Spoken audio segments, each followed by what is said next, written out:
2 easy Passover recipes with us tonight. Let me share just a few notes about the class. Number 1, you received the recipes that Sonya will be making in your email. So the email that had the Zoom link will have the links for it. I will also share them in the chat as I'm going to ask respectfully to please, number 1, try and keep your substitution questions to a minimum. I understand that recipe works for everybody, but these are the recipes that is making, and you also received them. So if you're here, you know what we're making. So for our instructor, let her teach. There will be opportunity for questions. I will help field those questions in the chat. And if there's a direction that you're missing or you would like the link again, I'm happy to share that in the chat. But if we can keep just hold our substitution questions in as much as humanly possible. I know it's hard for us as a group of hundreds of Jews, but we're just going to try tonight. Sonya and I have been working together a really long time, and she is just one of the loveliest and most talented people you will ever meet. She is a writer. She is a producer. She is incredibly talented recipe developer, and her recipes on the Nosher year after year after year are our most loved, most clicked on, most made, and I just love everything that she does. So that's my totally unprofessional, purely personal introduction of Sonya Sanford, who's going to be doing, we're going to be doing a blueberry snacking cake and tahini swirled Passover brownies, right? Yes to both. Take it away. I will shut up now. I could hear you talk for a lot longer. I love Shannon. I love working with Shannon. We've been working together a long time, as she said, and welcome everybody. I'm so happy to be here with all of you. And yeah, I'm based in Portland, Oregon, although I'm from Seattle originally and lived in LA for a long time. So definitely a West Coaster. And I will do my best to always offer you a substitution when I have one. And if I don't have one, what can I say? We can talk about maybe at the end some troubleshooting if that comes up. But Shannon's going to moderate. She'll interrupt me if anything's not making sense. She'll ask me questions. So we'll go from there. We're going to start with the blueberry lemon snacking cake. So I call this blueberry lemon, but what I love about this particular cake is that it's so versatile. Like, you can use raspberries, you can use blackberries, you can use fresh berries, you can use frozen berries. I love a cake where you can do as many different things as you like. You could use a mix of berries. If you're going to use strawberries, I would cut them up small, and I personally would prefer to use fresh strawberries to frozen, because the frozen ones tend to be very watery. Okay, so about the cake. The very first step is that you're going to beat together eggs and sugar. And this is like the key to the Passover of it all and the grain-free of it all. So you want to get some kind of air and some kind of mass to your cake.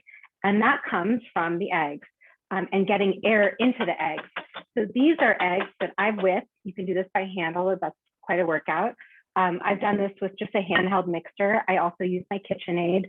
Depending on your level of kashrut or your style, you can use any 3 of these things. You just want to make sure you get them to the consistency where they see how beautifully ribbony that is. And they've like almost tripled in size, because that is what's going to make this cake light and airy and risen and beautiful. So that was 3 large eggs. The other thing that's important to note is that they have to be at room temperature. This isn't a thing where you can ignore that step.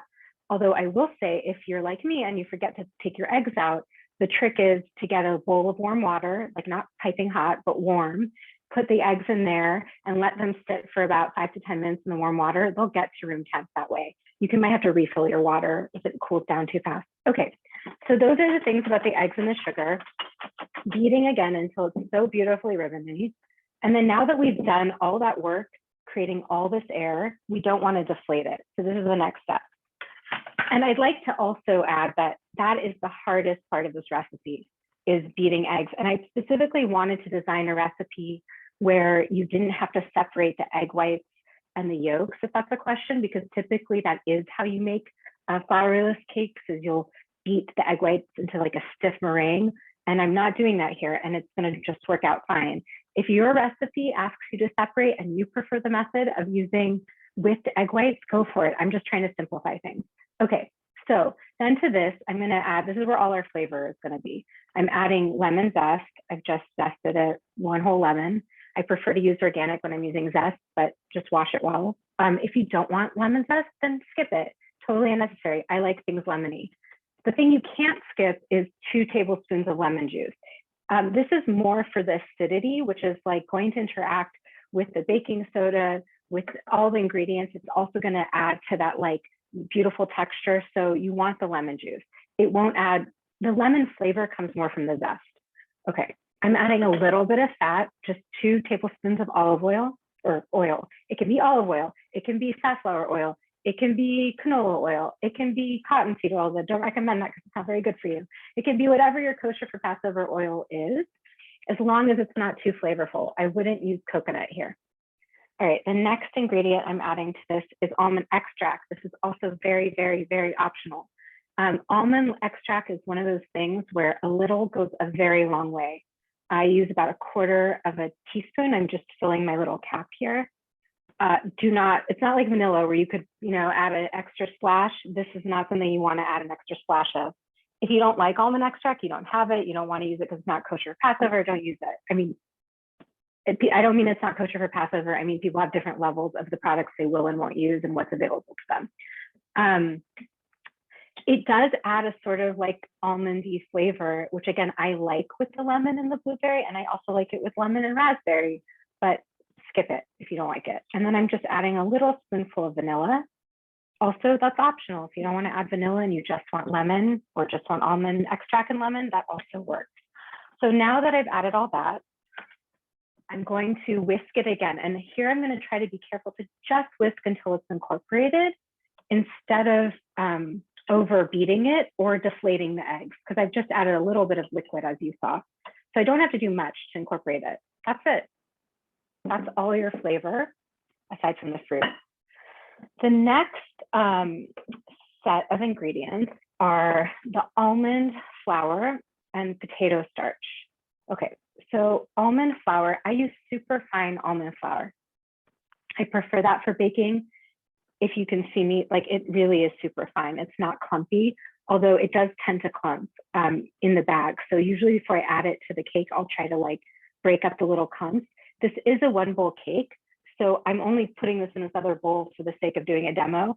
Normally, I'll just add it straight, from the measuring cup into the bowl. I add the little tablespoon of potato starch because the starch also helps with the texture. I just find that it adds like a nice lightness to it.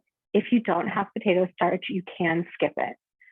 If you don't have almond meal available to you, you can use the almonds, like slivered almonds that don't have the peels on them, like any kind of almonds like blanched or white. I forget the name now, Shannon, you probably know what I'm talking about. Whatever the whole like raw almond is that doesn't have the skin on, you can use that and blitz it in a food processor until you get a very fine flour. You just want to make sure you don't take it too far and turn it into almond butter. I do not have a substitute for almond flour. I just don't. Having said that, if it wasn't Passover and you want like a gluten-free cake, you can use this exact recipe with a gluten-free mix, meaning like a Bob's Red Mill 1-to-1 gluten-free mix. It's just that those aren't kosher for Passover. So in terms of Passover cooking, I do not have a substitute for this. But if you at home have something that you love to use in place of almond flour, I'm sure people in the chat will love to hear that. So feel free to share. Okay, so now this is just again, it's not that tricky, but it's just all about not deflating those beautiful eggs and sugar that we took all that time getting mixed up. So I'm going to add this directly to the center of my batter, right in the middle of my bowl. I know it's kind of bright, but I'll try to keep, I'll show you what it looks like once it comes together. I'm also adding baking powder and baking soda. In my conservative Jewish practice, you're allowed to use these on Passover, but again, go with whatever your community advises, because these aren't yeasted leaveners, they're not made from grains. So, and in my world, they're acceptable for Passover, but again, that's up to you. The next recipe has neither, so we'll be going over that too. Okay, so baking soda and baking powder. And then I'm gonna basically do what they call folding, which means I'm just going straight into the center. And then if you can see, I'm doing like a clockwise motion where I'm going all the way around and just gently stirring the batter. And it's not going to be perfect because, again, I'm sorry about the light. You can see it's a little clumpy, a little bumpy. I'm not going to worry about that. I'm just going to keep stirring in a way to get everything incorporated without deflating my eggs too much. And again, if it gets a little deflated, don't worry, it's going to work out. It's all going to taste good. That's the main thing. And you do really want to make sure you get all the clumps separated because you don't want little dry spots in your cake. So again, I'm just going to gently fold this. My cat is trying to make an appearance on our Zoom. Everyone wants to see your cat. What's your cat's name, Sonya? This is Martha. She's never been part of my cooking classes before, but for some reason today she's excited about cake. Fun fact about my cat, her favorite food, and this is true, is challah. And if I leave a challah out, it will get eaten, even if it's in a plastic bag. So we have to literally hide our challahs in the cupboard. Her second favorite food, and this is also true, is matzah. She goes absolutely bananas if you open a box of matzah. She has a Jewish soul. She has a Jewish soul. There actually was a question. Could you leave the baking powder and baking soda out? And I just want to add, I was letting people in, so I might have missed you saying that. But for those of you who might be concerned that baking powder is not kosher for Passover, you 100% can buy kosher for Passover baking powder. They'll have it in a supermarket. They'll have it in your kosher market. And also you can buy it on Amazon. But Sonya, you want to address that question? Yeah, it will not be the same without baking powder. And yeah, to Shannon's point, but I do know that even though there are kosher for Passover products and everything we're talking about, some communities still won't use them.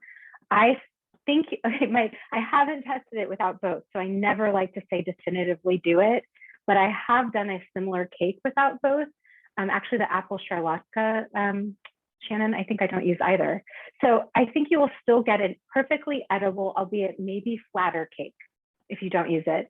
If you can get kosher for Passover baking powder and baking soda, I highly advise that you do that. And if it is a disaster without, will you please let us know so that we know that for the future and can let people know that you cannot leave it out. Okay, so that's it. It's pretty incorporated. The next step is the berries. I'm using frozen blueberries today because blueberries here aren't in season yet, and that's what I got. So fresh ones would be really wonderful in this. So if you have fresh, use them. I have potato starch. I have like a spoonful more of potato starch. I like to coat my berries in the starch because it prevents them all from sinking. Some of them are going to sink a little bit, but it just somehow makes it more evenly distributed in the cake when you coat them in a little bit of starch. If you don't have potato starch or you can't coat them in starch, then it's going to be all right. You just might have all your berries on the bottom, which truly is not the end of the world. Okay, so I'm going to add about a cup of this. I'm going to leave out a few of them just to garnish on the top.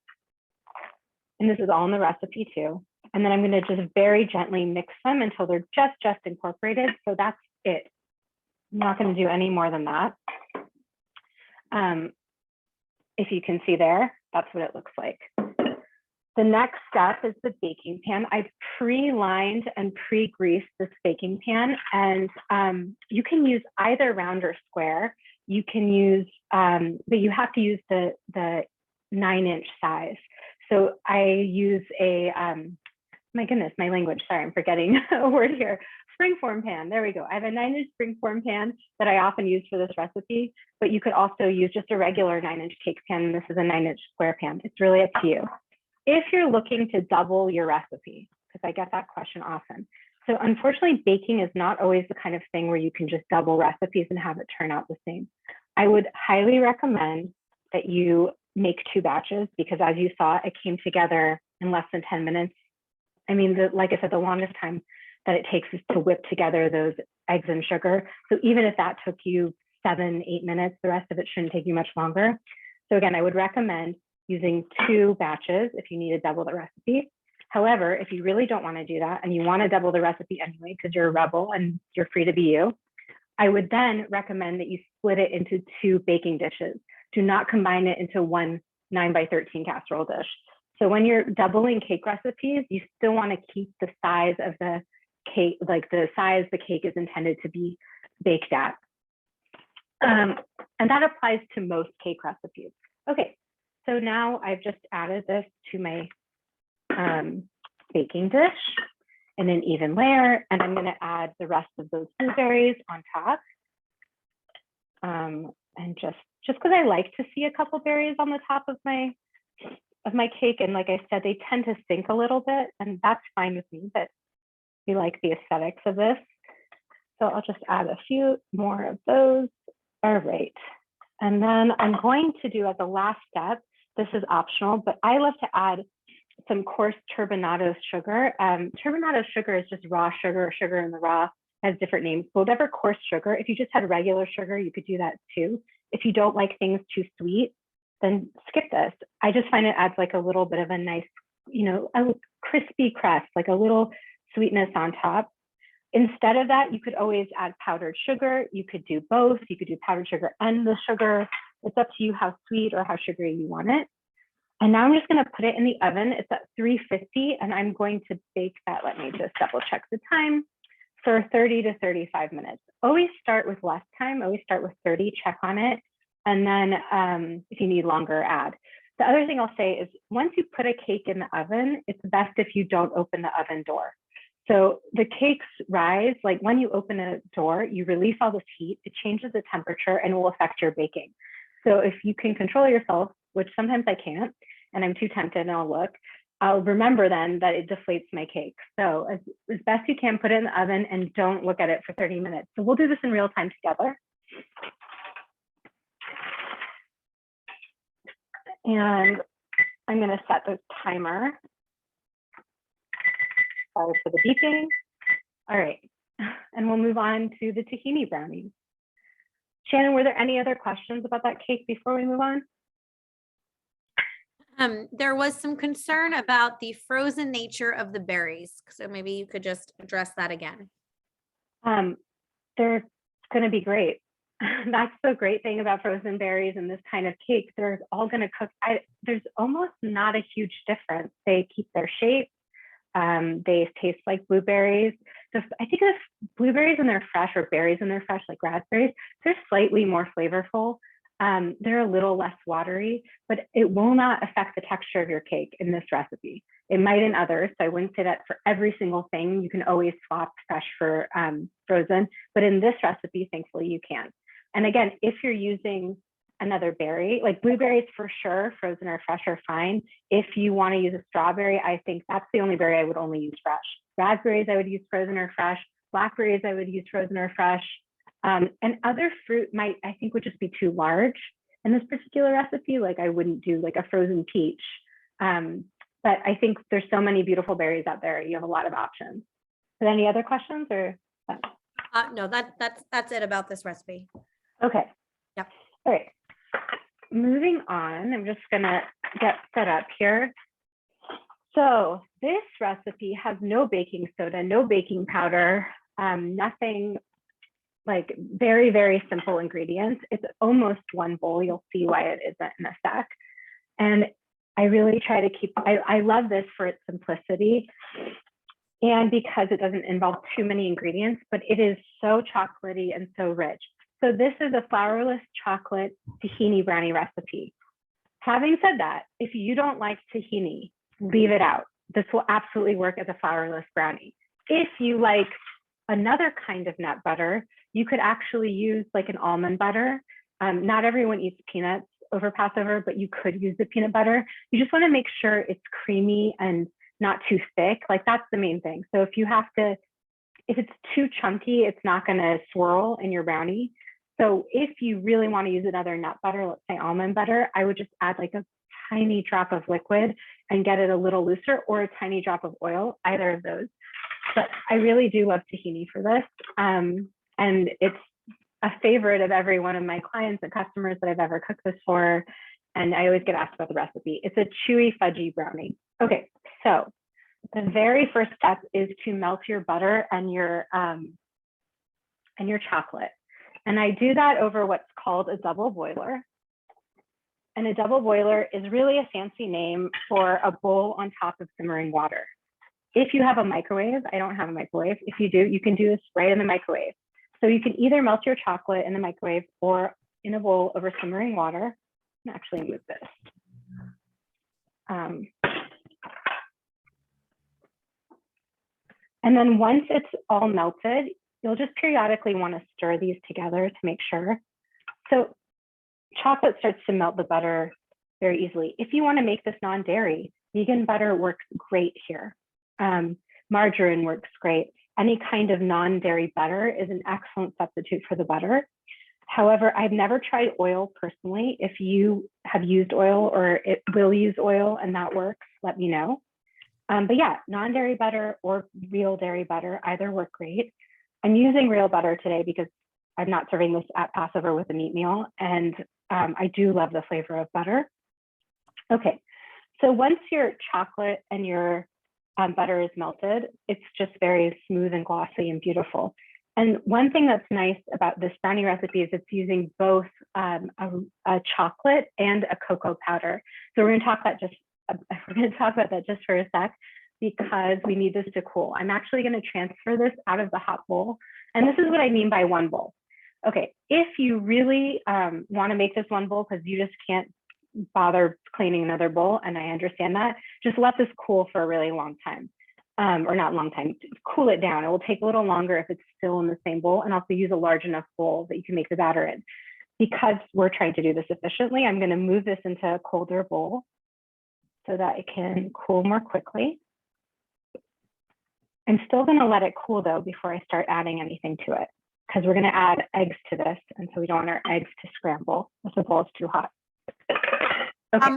Sonya, before I keep responding to many questions about microwaving, can you talk everyone through how you might microwave the butter and the chocolate? Yes.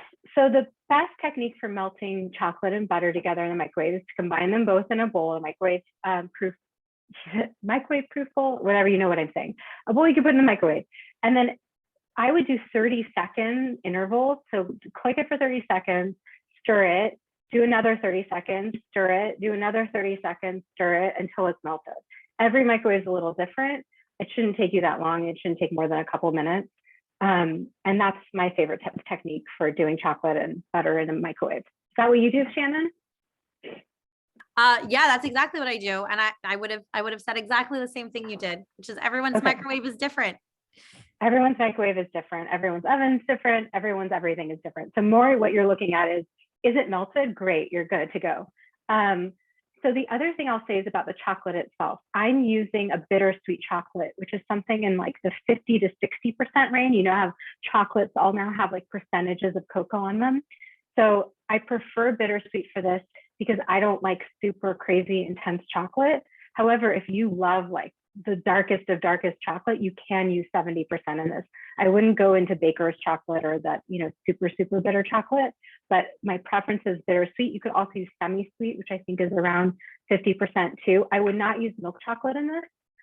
It will likely be too sweet. So that's the note about the chocolate. All right, so while that's cooling down just slightly, I'm also gonna show you how to line your pan. So this is another one where you can use either square or round, doesn't matter, whatever you like. I actually love to make these as gifts, and I'll get those like foil containers that you can get at the grocery store, restaurant supply store, or wherever you Costco, I'll find them and just cook them straight into those 8-inch foil containers or foil like pie tin type things. So I don't have that on hand today. I have an 8-inch round pan. I also pre-made one that I did in an 8-inch square pan. And I recommend that you use parchment on your pan, whether it's square or whether it's round.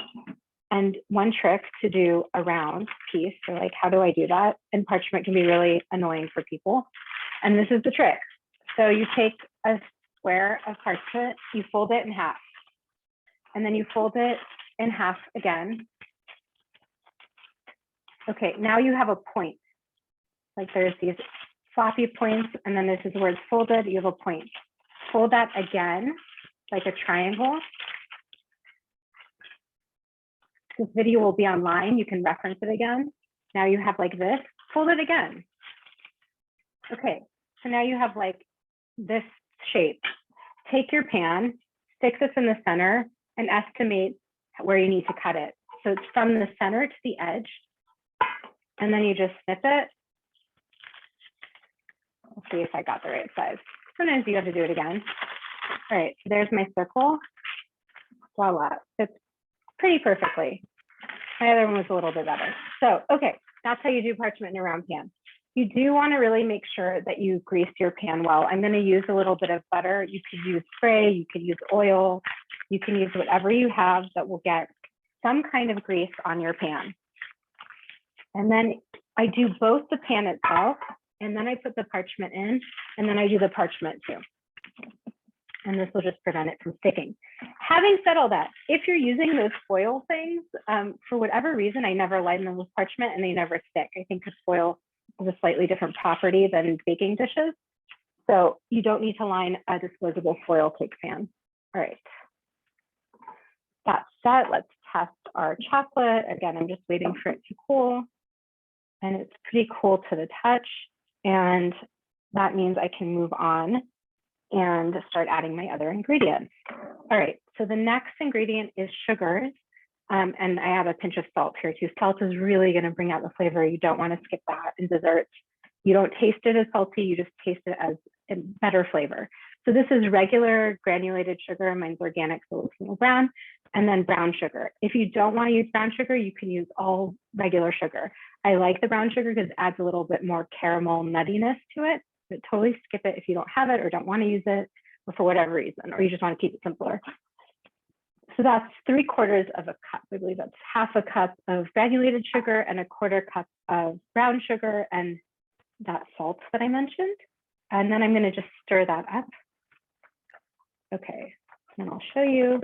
It's not going to look smooth. It's going to look quite grainy, and that's totally fine. So that is what it's looking like. And it's not too hot. And the not too hot is important. Now I'm going to switch to a wooden spoon, and you'll see in a second. You could have started with a wooden spoon if you want. It's all up to you.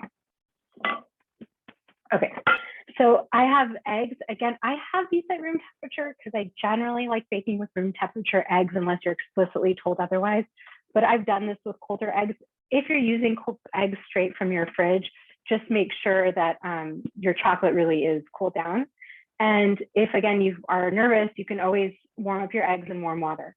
So I'm going to do 1 egg at a time. I'm not going to do both. I'm going to just, and you can, if you're looking for extra crushed fruit, you can do this in a separate container and check for any blood spots. But at the moment, I'm just going to do it straight in a bowl. Okay. Sonya, we have two questions that came up about this recipe. Mm-hmm. He wants to know if you can use maple syrup instead of sugar. I have not tested that. I imagine the texture would be a little bit different.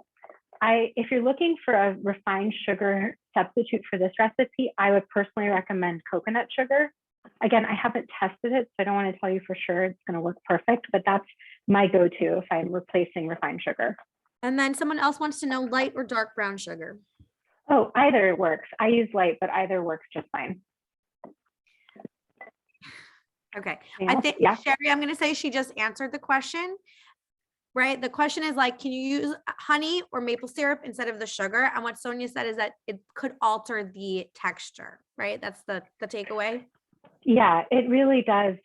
You know, baking is, I don't like to scare people off because I actually think baking has more freedom than we think, but there's certain things you can't get around. Like the texture of sugar is not liquid in its form that I'm mixing in. It turns liquid, but starting with a liquid like honey or maple syrup will probably change your brownie. If you're daring, why not try it? And then you can let us know, but I cannot guarantee that that would work. And again, if you're looking for a different sugar substitute, coconut sugar, I think, is there date sugar too?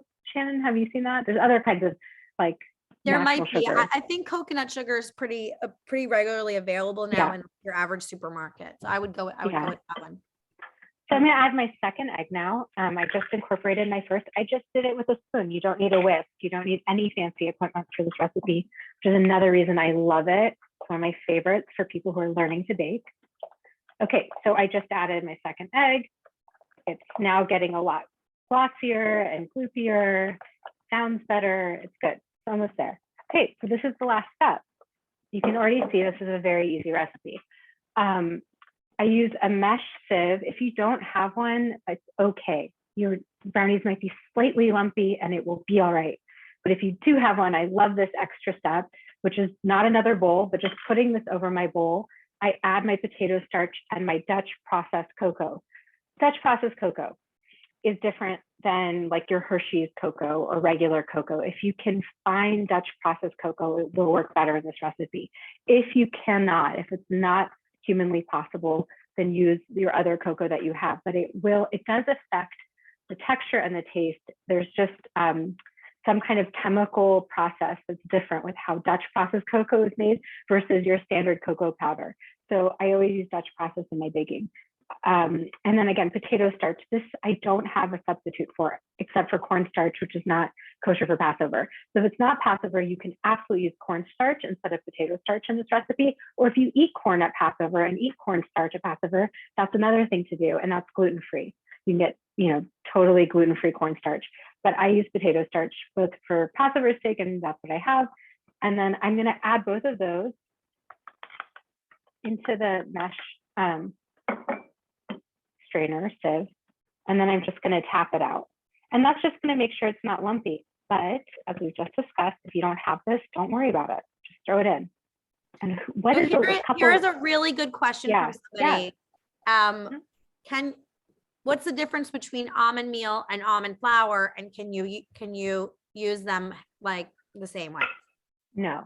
So you cannot substitute almond meal for almond flour, although sometimes you might be right that they call things similarly. So what I always look for with my almond flour is super fine almond flour. Now, if it's a super fine almond meal, that works too. So I guess I'm sort of backtracking, which is if the super fine is in front of it, you can use it. If it doesn't say that, then it's not a replacement, because almond meal is typically coarser, and you really want a very fine almond flour for your gluten-free baking or for your flourless baking. So I bought some almond flour yesterday, the super fine kind, and in the aisle, they were right next to each other. And you really can see the difference between the fine version and the not, because there's more of like, you can see the skin on the almond. So like I would look carefully, and it will, it's easy to pick up one rather than the other. They were right next to each other yesterday in ShopRite. It's also available at Costco. They sell big bags of it. And I store mine, by the way, in the freezer, because I don't use it quickly enough. If I get it from Costco, if I get a large bag, because anything with nuts can go bad, can go rancid. So if you want your almond flour to last like a year or two, you just keep it in the freezer. All right. So I've added my dry ingredients, which are just, again, potato starch and cocoa powder, to our wet ingredients. And this is where all the magic happens. I'm going to, and it might be a little loud, start beating this vigorously. So, first I'm just going to mix it together before everything goes flying. And this is a technique I learned from pastry chefs with brownies in particular. It does not apply to cakes, because for a brownie, you want that kind of fudginess. Typically you don't want a brownie to taste like a cake. You want it to be a little denser. So the beating of this is part of what makes that texture. And I think Alice, I should remember her last name. I'll get back to you about that. But she has you can find it online. It's like a cocoa only brownie recipe with no melted chocolate. It's not for Passover, it has flour, but she also uses this method of like, you stir it for like 30 seconds and then you rest for a minute. Stir it for 30 seconds, rest for a minute, but it does something magic. Okay, we're not going to do exactly that, but you're going to see how quickly and vigorously, I really mean vigorously. It's hard to even talk at the same time. So just keep really going. And if your arm gets tired, take a second, get back to it. So you're going to start seeing that it's pulling away from the sides of the bowl. And when it's pulling away from the sides of the bowl and it's getting glossier, that's how you know that you've stirred it enough. Like, it's getting harder and harder for me to stir. And not just because I'm getting tired. Okay, that should be good. That's it. So that's really the whole recipe up until the tahini. Now we're going to transfer this into our baking dish. And again, if you don't want tahini at this point, then don't add it. This will make a brownie just as it is. You could add chocolate chips on top if you really want to get crazy, but this is quite a decadent brownie, so you don't need any additional chocolate. If you like nuts in your brownie, you could add it now too. Trying to think what other toppings or ingredients. Those are kind of the main ones. Unless you have a question, Shannon, from someone. Yes, we have some questions. So Sure. just to answer the person who asked, is there almond flour in this recipe? There is almond flour in this recipe. Several people would like to Oh, know. no. No, there's In the not. previous, no, In the the previous recipe. Sorry. That question, I think, related to the first recipe. This recipe has no almond flour. It just has chocolate, potato starch, cocoa powder, eggs, sugar. Sharing the recipe again. Okay. Somebody else wants to know. Oh my God. All right. Can you talk through how many times you would stir and rest when you're doing that process of vigorously beating? And then can you please address whether you can substitute the applesauce for the oil? Oh, okay. So the oil is referring to the previous recipe. Right. Oh, okay. And no, this is not a recipe where I would do that, but that does work because it's a very small amount of oil. It's 2 tablespoons. Again, I say empower yourself, try things, but I cannot guarantee it, is my point. If you've had a lot of baking experience with replacing applesauce and oil, go for it. But this is one recipe where I personally probably wouldn't do it. All right, then the next question was, sorry, Shannon.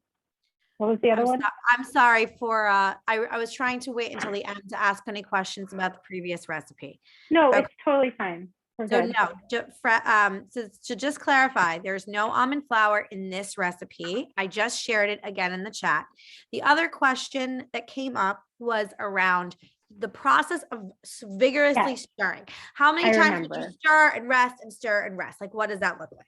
So sorry that I made that confusing. I was referencing how I learned about vigorous stirring in brownies, which comes from an entirely different recipe that involves real flour, and that is not my recipe.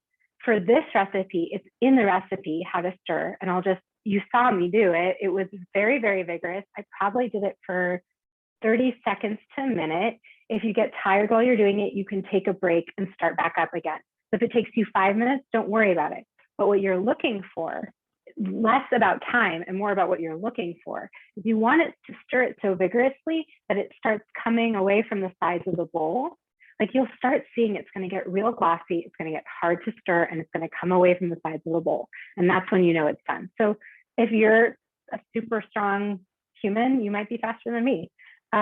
This is what it looks like. I just smoothed it out. You can see it's very glossy. That's partly from that stirring. Now I'm going to add my tahini. So one important note that I found about this recipe is that the tahini must be chilled before you add it to this brownie. If you use room temperature tahini, it doesn't create the swirls you want. It kind of stays as a layer on top. The other important thing is to really make sure that you stir your tahini. Like, you know how tahini separates in a jar? You don't want oily tahini. You want thick, stirred, emulsified tahini. So just make sure to take that step. All right, the next step is just to dollop it onto the top. There is no science to this. I just dollop randomly about an inch apart until I use up the 3rd cup of tahini. Again, if you were to replace this with like an almond butter or a peanut butter, you just want to make sure you use like the kind of creamy peanut butter that you can do this with, you know, that you could actually spoon onto something.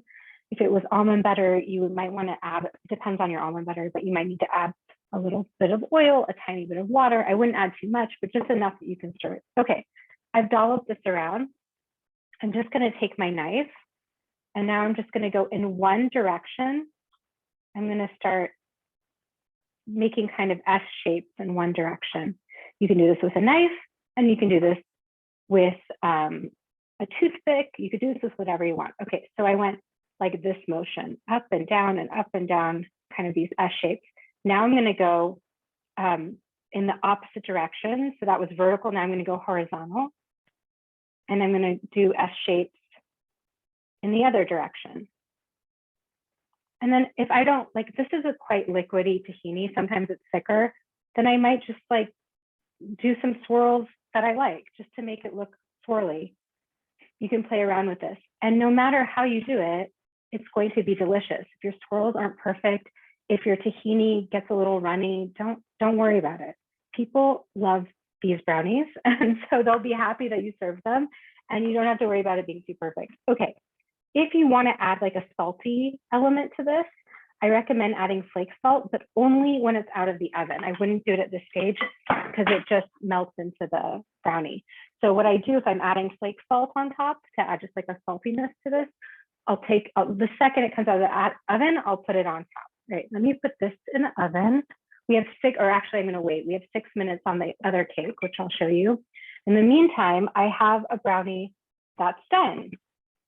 So as you can see, it came out okay swirly. My tahini, like I said, I don't know, this one's just a little bit like oilier than some of the ones I've had, and I'm okay with that. But that's why it doesn't make the absolutely perfect swirl on this one. But I'll show you when it's done. And I took a slice out. It's just a very, like it has a kind of glossy-ish top. It is very fudgy. It's really rich. It's very decadent. It's a lovely way to end a meal. You could serve it with like a soy, can't even talk, I'm so sorry, soy ice cream or a whipped cream, whatever you like to eat your brownies with. It makes a great gift. It freezes really well. So if I have leftover brownies, I like to cut them in little cubes and put them in the freezer. And then I'll add them to like an ice cream sundae or an ice cream dish because ice cream and brownies are so good. You could also freeze them and then defrost them when you're ready to eat. So either way, you can even eat them frozen. They're sort of nice and chewy. Yeah, that's it for the brownie. And for the other dish, we'll just wait a few more minutes. In the meantime, I can answer more questions. I was fielding some of your questions for you. So there's some questions about, so hopefully I gave the right answers. Is there an oil you would suggest using for the first recipe? Yeah. I prefer to use neutral tasting oils like avocado oil or a sunflower oil, a canola oil, vegetable oil. But I've even used olive oil in that cake. You really can't go wrong. If you just don't want to avoid the coconut oil and like the extra virgin olive oil that's a little bitter, just because it adds those flavors. If that's all you have, it will also work. Can you talk about what is a flaky salt? Yes, I can. Let me get you flaky salt and show you. Flaky salt and it's not the same as sea salt. It's not a fine sea salt. It's different. No, it's different. Although it is sea salt, technically, it's harvested. Usually, it is harvested as sea salt. One of the more common brands that you find in the store is Maldon salt, Maldon flake salt. It comes in a paper box with Maldon. It's from France. It's from that's where it's harvested. There's also a beautiful one that comes out of Portland that's now sold all over the country called Jacobson sea salt, which is also a beautiful flaky salt. So I'm trying to show you if I can do it. They basically look like almost little pyramids. They're so, can you see? Okay, there you go. You can see how big those flakes are as opposed to kosher salt. Do you see how not big those flakes are? That's the difference. And so what's nice about a flake salt, just again, what I'm just calling it, Maldon salt, Jacobson salt, is that it adds like an extra crunch, not just salt. So there's a textural component. A lot of chefs use this as what they call a finishing salt. So like they'll add it to a salad on top. It just adds the salt, but also texture. And it's not so salty because it's sea salt and because it's like delicate and flaky. It's not as intense as like if you took a chunk of kosher salt or iodized salt.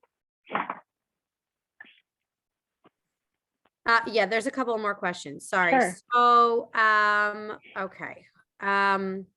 Someone wants to know, could you make the blueberry cake into cupcakes, and how would you alter that recipe? I was thinking about that myself, that I was going to try that. So I think, yes, it works. But what I would say is, because I haven't, like when I test these recipes, I test them multiple times to make sure everything works exactly as I tell you that it does. And so I think as recipe developers, we get nervous about saying, just do something if we haven't tested it.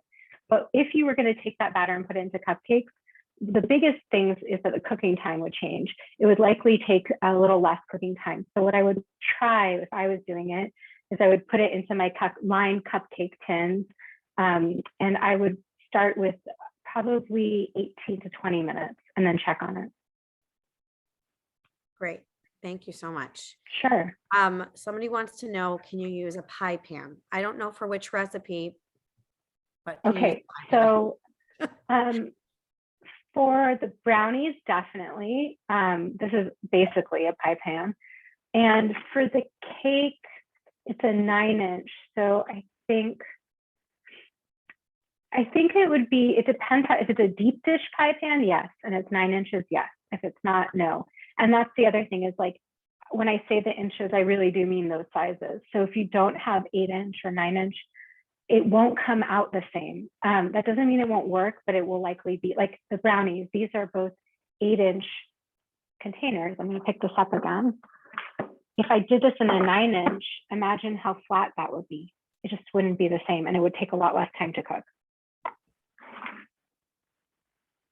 Can you talk a little bit about tahini? And some people have questions about what, like, is there kosher for Passover tahini? Like, what is the kashrut difference between, like, is it kidney or not, basically? Again, this is personal, and I would ask your rabbi. So there are definitely some communities that do not eat tahini during Passover, and then there are other communities that do. And I'm not a rabbi, and I don't want to lead anyone astray. So in my community, we eat tahini, but in yours, if you don't, don't. And that's why I'm saying maybe use almond butter or skip it. Just leave it out. Or, you could do like a chopped walnuts or chopped pecans or chopped almonds. If there's other nuts you like, you could add those to the batter. Like at the very end, after you've done that vigorous stirring, then add in the nuts. Okay. Someone wants to know if you could use a KitchenAid to make the brownie batter. I don't know what you would benefit from doing that, but yes, you could. Like, if you want to use it, absolutely. But I think you're asking about the vigorous stirring. Sorry, that's the cake. 1 second. We'll check on it together.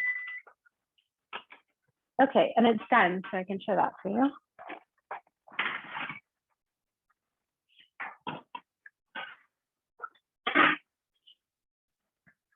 So here is the cake. Do you see how the blueberries stayed on top? Because I added those covered in starch and added them at the end. If I hadn't done that, they would be on the bottom, and that would also be fine. I'm going to let this totally fully cool before I would do anything else. The other thing I'm hoping you can see is that you can see those little specks of sugar. I'm hoping. And that's that like little crispiness at the top of the crust. As you can see, it's like just a very simple standard cake. It's not fancy and it's not meant to be, but it smells so nice. The whole house now smells like vanilla and blueberries. So it's just a really fun, easy cake. And if you wanted to doll it up, like I said, you could do like topped with whipped cream, little lemon zest, some fresh blueberries. You could doll it up for sure. I don't think that you need a fancy cake to have something feel fancy, but that's what I love about that cake is there's so much you can do with it. Back to what you were saying, I think you were asking me about, now I can't remember, will you remind me? So with the preface, of course, that for some communities, yes, tahini is kitniyot. We are not here to be anyone's kashrut police. That's not our role. We're just sharing recipes. That being said, is there a tahini brand that you like using particularly?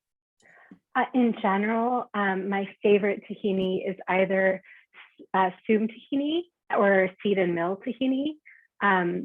But those are a little pricier, but they're kind of worth the priciness. And again, if you only have a recipe with just a few ingredients, having a better tahini is going to make a difference. If you're looking for a less expensive version, Whole Foods has an organic tahini that I think is like $5 or $6. It's actually quite good. And that's sort of more available everywhere. If all you can find is whatever you can find, then use that. But I love Sum it's a woman-run company. There's sisters that started it. Is Seed and Mill also a woman-run company, Shannon? It sure is. Yep. Yeah. Both of those are extraordinary tahinis. And you actually can buy them both on Amazon. I know it's not the preferred way to buy it, but they are both available on Amazon. They're also both available via their own website. They're also my two favorite brands, not just because they're women-owned companies, but they're definitely just excellent quality.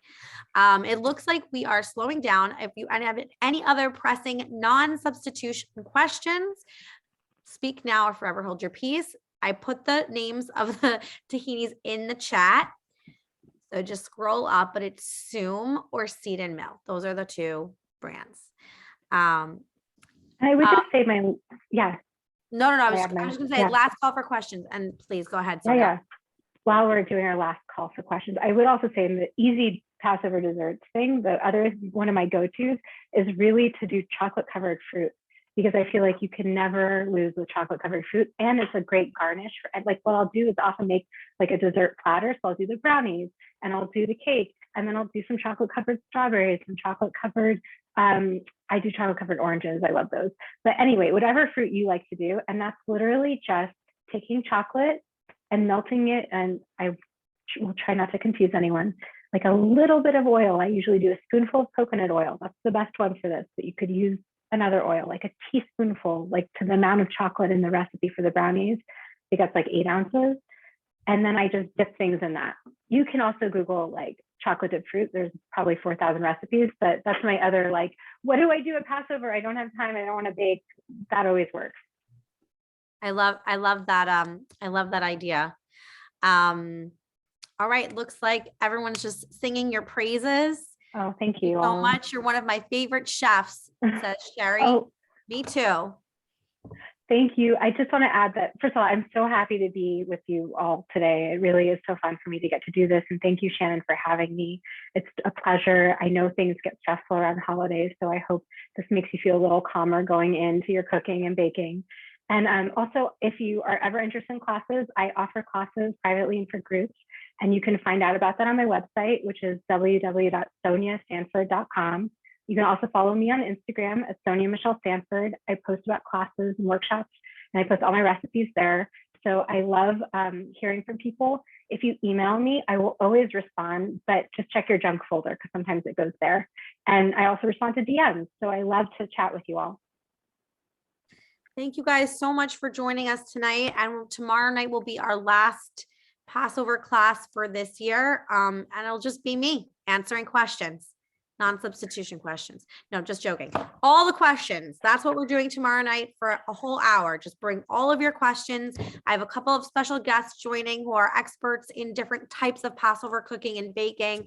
So we'll have a whole hour to just hash it all out and ask all of our questions. So you can find Sonya again on Instagram, Sonya Michelle Sanford, and she will respond to your messages.